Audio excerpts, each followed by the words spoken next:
Alright guys, welcome to this first episode of Data Science and AI series.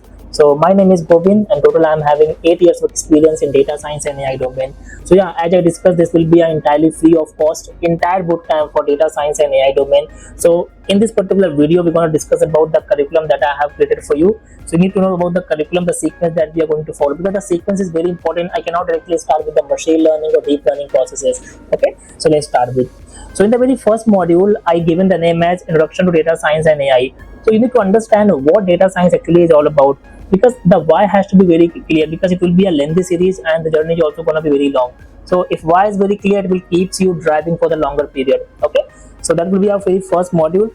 Now we have Excel, Microsoft Excel actually. See, it's a very ignored tool by industry professionals. See, when this data science and AI was not there in the market, we were actually using Excel. It's a very powerful tool, but it comes with some limitation. It's just that when you have very small amount of data or a limited data, processing is fast enough in Excel. Even today also I use Excel for the small data, but since after 4 lakhs, after 1 million record and all, Excel does not perform really very well, so we had to move to better technologies. So yeah, I'll first provide you the introduction for the Excel, what important concepts are there, because in Pandas or Power BI or Tableau, few things are coming directly from the Microsoft Excel. Again, the very third module is the programming part. We have so many programming languages there in the market. For example, C, C++, Java, Python, Kotlin, Scala, which is the best programming language for data science. Again, researchers have selected Python programming because of its simplicity and it's contributing data science and AI domain since long. Therefore, we'll be starting with the Python programming. And again, you need to understand, we are not going to cover entire Python because we are not going to become a coder. The entire purpose of this series is to make you analyst, and coding is something which is available on ChatGPT and all the platforms or official documentation. So everything in the format of library and functions. We just have to understand what kind of libraries or function we need to import for which purpose. I hope you are clear. We will be covering only most important segment of programming, and once we are in the industry part, then learn more about it. The kind of technologies we will be working upon the industry projects. Okay, and again guys, the very fourth module is Python libraries. Having said that, Python have lot of libraries. So for example, NumPy, Pandas, Matplotlib, Seaborn, SciPy. So these kind of libraries we are going to work upon. We will be exploring what kind of functions are available, and this is something is more about when you practically implement it in machine learning and deep learning processes. Okay, so this will be a very fourth module. Now afterward, I will be explaining about the EDA processes, because when you actually get one data from any sort of your client, so the main important thing is to torture your data. Torturing means you are trying to derive what kind of relations or pattern we are able to find in the data set. It can be done with the help of some visuals or some seeing the matrices format. Okay, so we are trying to explore your data, finding some relevant information out of it. This is the main objective of learning EDA process. The graphs, charts, and some basic code of Python programming will be required here. Okay, and afterward we're gonna start with the pre-processing and data cleaning format. See here, when you collect data from some different sources, so what happens, data have some missing values, outliers, some duplicate part also, data might be imbalanced, because that's a real world data. Okay, it will never be a structured format. So it's more about cleaning this data and making it available for the data analyst or machine learning engineer. So more about a person who is in the role of data engineer or big data engineer, or they are basically responsible for cleaning or structuring your data. So that will be our next module. Afterward here, we will be discussing about database concepts, one of the most important thing, which is not only being used in the data science processes but also for Python development, Java development. So database is a centralized a kind of storage device where you are structurally recording all the records. Why you are doing it? So that when you need it efficiently, you can retrieve the same. Okay, so we are trying to connect database with the machine learning models, whether it's a Tableau software, Power BI. Okay, so which is why database is very important. We're going to perform all the CRUD operations, primary key, foreign key, normalizations part, joins operations, subquery. And again, I'm not explaining all the topics to you, but yeah, these are some relevant topics we're going to cover over there. Yes, maths part. What amount of maths is required for data science processes? Again, this is a very frequently asked questions to me. So here, I will not lie with you. Definitely, maths is required for data science processes. How much maths is required for data science and AI? It's a very vast concept. Okay, so we need to learn about some basic modules. For example, probability, statistics, linear algebra, calculus, geometry. So So these are some relevant modules that you will be getting to learn here. Okay, it means I will be covering this thing in the training program. I forgot many them that I'm taking a live session. Okay, so it's a recorded. Okay, Govind, it's a recorded. Anyways, so yeah, I'm just thinking you are sitting like next side of this TV screen. Okay, so yeah, these 5 or 6 modules we're gonna cover. And one more important topic I have actually realized over a period of time in the research processes, discrete mathematics. Initially it was not there, but when we are developing some large language multi-models for different clients, so discrete maths is something which you might get, okay, when you're trying to explore in more and deeper sequence for the same. Okay, so these are the maths part I set it to you. Now guys, we have the topic that is feature engineering. What exactly it is? Understand, whatever data you have collected and you're trying to build a machine learning or deep learning model, maybe all data is not required. Yes, for example, my name is Govind, your name is, let's say somebody, Neha, is sitting next side of this TV screen and seeing this video. So Neha, tell me, your name will decide that, like, our names will decide whether I will be likely to get diabetic or who will be getting the higher marks in the exam. Our roll number and names would not decide this, correct? So this is something which is irrelevant what we are trying to predict. So unnecessary we are not including going this column, we will be just discarding these columns. And many times we have to create few more columns also. For example, there is a sales record, number of records you have, and total sales. You can compute the average order value. So creating some new columns, new field in the data, or deleting some not required data like field from the data set. This is called as feature engineering. And one more thing you will be doing there, many times you will be having data in the text format. See, machine learning is all about mathematics. It cannot process text data. So you need to convert all the text values into the numerical format, right? So it's more about feature engineering, means making your data more efficient and easily readable for this machine learning, deep learning model is a process of feature engineering. Now, once we are done with this, so welcome to this machine learning part. Now we are starting with the machine learning processes. What exactly machine learning? It's more about making a machine to learn from the large amount of data. Simple. You have different segments here: supervised machine learning, unsupervised machine learning, reinforcement machine learning, semi-supervised machine learning, and a lot more. Every machine learning topic have the algorithms.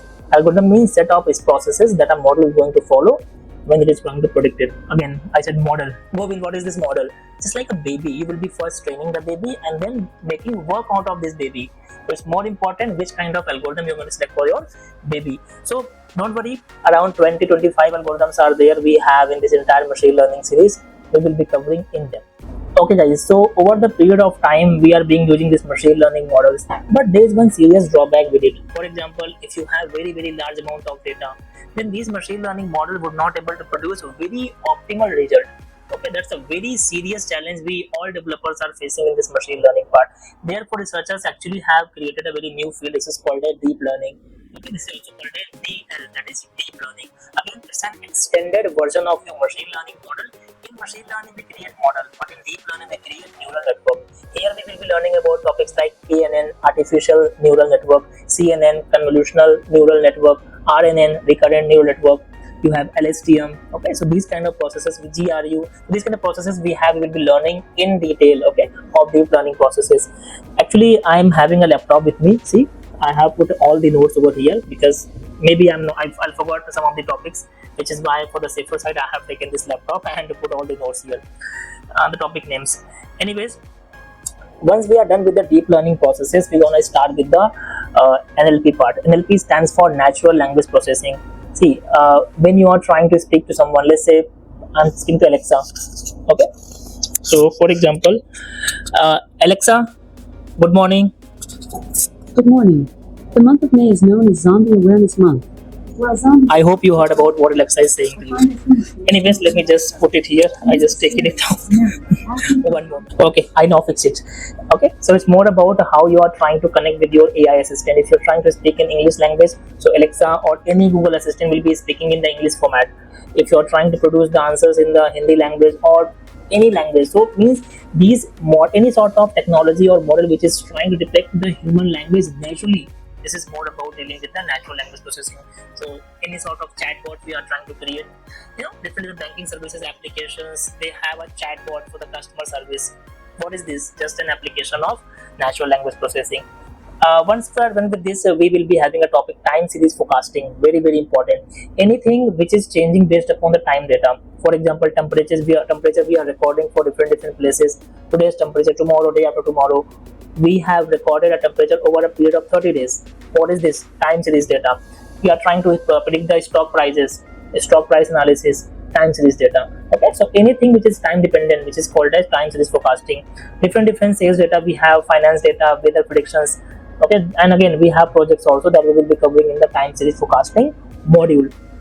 Guys, I'm not going very deep into explaining you what this topic is all about. This is just a quick analysis, and trust me, we will be creating around 200 plus videos in data science and AI series to and make you under. I'm very excited to explain these things. Okay, I have taken a lot of paid courses on different tech platform, but yeah, this is the time to invest something on yourself also and making this thing absolutely free. So yeah, if you are watching till here, please comment like till this time stamp you are actually with me and watching it, and yeah, it will be fruitful definitely. Okay, once we're done with this, guys, we have a topic recommendation system. You have seen YouTube, the kind of content you will be watching in the YouTube, the similar content get recommended to you, even with the Netflix, Spotify, Reels on Instagram. So how this recommendation system actually work? We will try to explore the math part, the practical intuitions. Everything will be covered in this recommendation system module. And afterward, I will be starting with the computer vision. So our cameras used to see something, right? It's more about image detection, image classification. So right now we have models which can analyze the X-ray, CT scan. You just pass the CT scan or X-ray scan to a machine. The machine will tell you what actually the X-ray says about what kind of problem a patient actually used to have now. Okay, so these kind of technologies is more about enabling machine to see and interpret the images and videos part. Afterward, here we will be starting with some BI tools. BI stands for business intelligence. We will be covering Tableau software. Again, Tableau is by a company Salesforce. We have Power BI, Microsoft, right? Power by Microsoft company. Like Google Data Studio, Nine Software, and different other companies are providing BI tools. It's more about you are trying to create dashboard or interactive charts here. Many times what happens, the managers of the companies are not technically sound, so you have to explain the project or the status of the project in the format of visuals. So when you are selected for the business analyst role part, okay, you will be just working as a business analyst and you will be using these BI tools over there. Now we have a module that is big data. See, having said that, what are big data engineers? The person who collect lot of unstructured data and dealing with the processing part. This is more about big data engineering or big data engineer. So we have the tools here. For example, Spark, Apache Spark. This is one of the very famous tool used in the big data engineering. Okay, so that you can provide fast distribution of your data to different machine learning engineer or analyst too. Anyways, once we are done with this, we will be starting with the data engineering part also. It includes creating a ETL pipeline. ETL stands for extract, transform, load. We will be creating a smooth pipeline. Pipeline means it's a kind of smooth highway where you don't have to manually interfere every single time. You just feed your data automatically, it will be loaded. Transformed means it will be filtered, whatever thing is not required, it will be just deleted or something will be added also, and finally you get the clean format of output. It's more about creating a pipeline so that you can anytime go back to the previous system. Afterward, I will be starting with the cloud technologies. See, you have a machine learning model, deep learning networks, or some Power BI dashboard. This is of no use until you are not deploying these models for the public use case. So I will be also getting you some free software, free cloud technologies, how you can deploy your product. Okay, and again you can use different cloud platforms. For example, here Azure, or you have AWS, Hadoop, right? Even let me tell you honestly, all the big players, okay, who are providing the software, they are now in the game of providing the cloud technology software. And in the series of your this cloud technologies, you have something called as ML ops, AI ops. It's more about integrating some DevOps tools. For example, Docker, Kubernetes. If when you put these things in the in your machine learning and deep learning production part, it makes it very lightweight and scale. From the point of scalability, it becomes quite easy for developers like us who are working upon different projects. So it's more about Docker, ML flow, right? You have Maybe you must have heard about one technology that is called as XAI, explainable AI. So it's more about see, there are some AI models there where explainability is very much missing. So with this technology, you are trying to develop an ecosystem so that machine learning model would not become unbiased and it would able to take the fair decisions. So what kind of protocols we have to follow, we will be learning in the explainable AI. And one more thing I have included, agentic AI, AGI, very very important. And again, I'll not say this is fully evolved right now, but yeah, this is still in the development phase. And one of my project, I'm actually using it in my company. So it's very fun, very interesting. I will be also showing you that project when I will be starting this module. It will be fun. Okay. So what exactly it is? It's more about you are trying to create a personal assistant who will be doing all your work. For example, you want to shop something, so it will open the Amazon website, log into your account, put it in the cart and make the payment. So so it's more about creating a personal assistant for you. Okay. Generative AI, we have, so you have LangChain, how this chat GPT and different large language model used to work. They are also become large language multi-models, everything. So machine learning, deep learning, you have generative AI, agentic AI. So I will be covering in detail. In detail, this is my most favorite product, like modules I would say, because my entire career gone into understanding this machine learning, deep learning models. Okay, so I have added few more modules here. So for example, AI ethics policies, how you can communicate your product to the different stakeholders, more about storytelling. So what I will do, I'll just put all these modules in the PDF format, okay, and attach in the description of this video. You can just go through. So these are all important modules that I have actually added. So if I find something new, actually I have it around, I created 35 to 36 modules, but I think this video is getting very very long. But the one I communicated 15 16 modules, they are the most important module and the heart of entire data science and AI series. Okay, so I hope you understood the entire part what I explained to you. Just tell me guys in the comment part, did your expectation got covered or not? And if you want that, if I have to cover one more topic or any other topic that I'm just lagging or not including it, please put that in the comment section. I'll try my best to include that in the series that I'm going to cover. Okay, so I need your support. Please subscribe to this channel and share your friend. This will be a very awesome series. All the videos I'll try to explain the concept in a very very simpler way. Okay, I think you have never seen me in YouTube or somewhere, because there are so many students I have trained, around more than 10,000 learners who know me. Of course it's in the online mode because I was the part of different edtech companies, right? And of course that was a paid product. But now here, don't worry, the quality remains same, because I'll not, because if I reduce the quality or I'll say okay this is a free product, let not explain this topic, it will be an injustice from a trainer point of view. Okay, so I'll not do better with my profession. So thank you all for joining me in this particular session and watching till here. Okay, I'll see you in the very next class, or the first video of your first module, that is Python programming. Okay, take care, bye bye.